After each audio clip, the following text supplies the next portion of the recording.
Hello class, we come now to the 6th week and we're going to begin exploring the concept of worldview, theism, and deism. So those are going to be the three major components of this week, and I'd like to help you navigate those ideas to the best of my knowledge. I'll try to make it both approachable for the newcomer as well as try to provide some insights for those who have been exposed to this idea of a worldview. So a worldview is a concept. It is a human construct, an ability to grasp the nature and essence of a thing or being. In this case, a worldview is going to describe the workings of our mind. How is it that we perceive the world? So I like to take you through the anatomy of a concept, which is the worldview. And in this case, I like to add several components as we explore this idea. First of all, I like to put it in proper context. The concept of worldview, the term was not coined until after Immanuel Kant, who, given his perspective in philosophy, where he believed that the mind, the categories of the mind, is that by which we frame our experiences. He believed that our minds shape the world we perceive. And so he gave the beginnings of that idea of a worldview, and from then, as this concept has been more explored and has been integrated into theology and philosophy and social sciences and political science and so on, now we come to realize that a worldview is synonymous with the world religion. So it is larger than any given aspects of life. It is an all-encompassing perspective of the world. So the closest to a definition that I have seen is a worldview or a religion, which are synonymous, is the belief or set of beliefs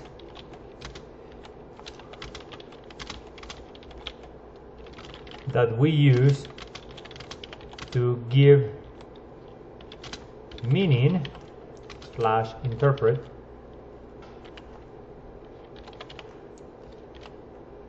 to our experiences. So what's important about this is a worldview is that by which we give meaning to our experiences. It is that by which we make sense of the world as it occurs to us. So an experience does not change your perspective in life. It is your perception or understanding of that experience. It is not uncommon to know that the same event could have been viewed from different vantage points and come up with completely different interpretations of what happened. So an event in your life, like the death of a relative, or an accomplishment in your life, or a national event like 9/11, or something so mundane as eating meat. Any of those given experiences will help you shape your consciousness, but you will use your worldview to make sense of it, whether or not it was a good thing or a bad thing. For example, Mahatma Gandhi was well known that when he went to study in England to become a lawyer, he had made a promise to his mother not to eat meat because he was a vegetarian, a Hindu, and he ate meat, an experience very common to us. But yet, given his framework, the eating of meat, it was veal, and he had a dream where the poor little veal was the sheep was bleeding and crying, and he had nightmares over that. So that same experience could have been had by somebody else, and that experience could have been quite delightful. You simply have a steak or a veal of some kind, and that would not have had much transcendence. 9/11, for example, it's another event. If you were in the terrorist perspective, then the event was a success, and Allah is granting you, the way Osama bin Laden interpreted it was a great victory for Islam, and yada yada. But if you were an American, if you were primarily concerned about national security, that would have been one of the most vulnerable and overwhelming threats that the U.S. has faced in a long time. So the interpretation, whether it was a good thing or a bad thing, is going to come from your worldview or your perspective about life. And that is the idea that we want to explore, not what is the content of it, because there are several worldviews. There are differing worldviews, and that's going to change your perspective. So You could be a secular humanist, you could be an atheist, you could be a Christian, and you could be a Muslim, you could be a Hindu or a Buddhist. And each one of those worldviews is going to inform your conscience, is going to inform your interpretation. So let's look at what kind of questions are addressed in a worldview. In the book that we are reading right now, which is, let me see, it is The Universe Next Door by James Sire. So this is one of the first books that I read, I think just a few years after I became a believer, and it was quite helpful. It was recommended to me as a way of making sense of the Christian worldview and competing worldviews. And the way he goes ahead and approaches it is by describing 7 questions. So these 7 questions that are addressed here. So what kind of questions are addressed, or areas? And they are going to vary. The first one, of course, is the nature of reality, prime reality, or substance. This is what in ancient Greece was called the arche. So 1 is going to be the arche, the underlying substance, or that by which things are made. Is everything made out of matter? Is everything made out of spirit?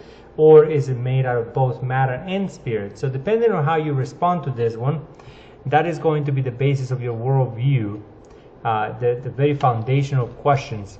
This is what's called metaphysics in a formal sense. So the arche, the underlying reality, that which is the ground of being, and it is the underlying reality, that which is eternal, that of which things are made. If everything is made out of matter, then anything that is non-material does not exist. So this one is going to be, for example, in Christianity, if you say the underlying basis of reality is God, well, God is a spirit. So the underlying basis of reality is God, who is a spirit, who out of his will brought forth a universe by the power of his word, and he was able to express his being in his creation. But that will be the answer. It is God who is the underlying basis of reality. Now, the following question is the second point is going to be, what is the nature of the external reality? Now, that's a bit inaccurate in a sense to use that kind of terminology, because you may have the answer to question 1 about the arche is going to determine the answer to question 2, and they are both related. So this is metaphysics as such, and that is what is the nature of the world? Is the world an illusion? If you're a Hindu, the world would be an illusion in the mind of Brahman. If you are a dualist, like the Persians or the Zoroastrians, then the world is a continual conflict of forces, and matter and spirit combating one another. If you are a deist, then the universe is real. It does exist. It was made by an infinite God. But whether or not that God is personal, whether or not he intervenes in history, whether or not he will exercise judgment, those are things that are kind of left open. So the nature of reality, in our conception, the Christian worldview, the world is real, even though it is finite and temporal and created by God. So that's the second component of it. The third one is going to be, of course, human anthropology and your conception of men. Is man a finite being? Was man created? Is man a body and soul unity, or is man just a body which happens to have a soul, as if you would infuse with a soul at some point in your life rather than being permanent to your being? Or is man merely a physical being, in which case there is no soul, no afterlife? That is a question that is later on going to determine other aspects, and that is the fourth is going to be, of course, this would be the what you say, immortality, or after death, if there is life after death. If materialism is true, then there is no life after death. If dualism is true, then there is a disembodied existence. If theism is true, then there is a resurrection of the body, and so on. So this is the afterlife, will be the main idea there. And this is going to be a very important concept in regards to human ethics. So if you combine anthropology, what are we made out of? and who made us, and how do we behave, and what's our human psychology, and the afterlife. This is later on going to be important in regards to the question of ethics, which is what do I to do. And then he has, and we're going to cover that. In point 5, you have what's called epistemology. Epistemology answers the question, how do we know? How is it that we can rely upon what we claim to know? What basis is there for authority? Should we rely on tradition, in scripture, in testimony? But by what means? Is it simply empirical research, so as in the case of the sciences? And then you have the sixth component, which is ethics. And ethics answer the questions, what ought I to do? Notice the question is, what ought I to do, not what do I do, or what do most people do. That's a distinction that needs to be kept in mind. C.S. Lewis spoke about it in his book, and now I'd like to emphasize that again. There is a distinction between what's called descriptive versus normative. And in descriptive is simply what a sociologist will do. You go out there, you see what people are doing, just simply record that, and that is a matter of fact. This is what people do. But that tells us nothing about what people ought to do. What is your moral responsibility? Now, your moral responsibility is going to be connected with your view of reality. So right here, arche in metaphysics, it's going to be connected with what kind of being you are. Are you a rational being who is made in the image of God? Are you made of body-soul unity? Or are you simply the process of reincarnation in the hope of a better state in the next life?